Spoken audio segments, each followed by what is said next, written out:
Dia ni, saya dah tulis dekat papan putih. Dia kali, apa dia? Ini selamat hari ibu. Awak boleh tulis dekat atas ni nanti. Dekat dalam kad awak tu.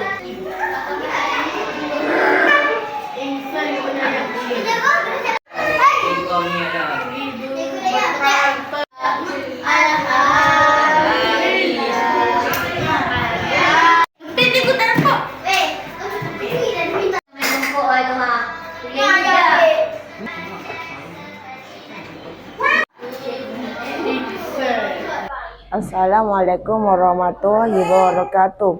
Nama saya Muhammad Rehan Arayan bin Desa. Saya mengucapkan selamat Hari Ibu kerana ibu telah menjaga saya selama dari kecil dulu-dulu sampai hingga saya besar sekarang. Terima kasih ibu. Selamat Hari Ibu. Terima kasih Ibu Kak Umar dah masakkan untuk saya. Selamat Hari Ibu. Terima kasih ibu. Selamat Hari Ibu. Terima kasih Ibu. Saya sayang Ibu. Selamat Hari Ibu. Saya sayang ibu.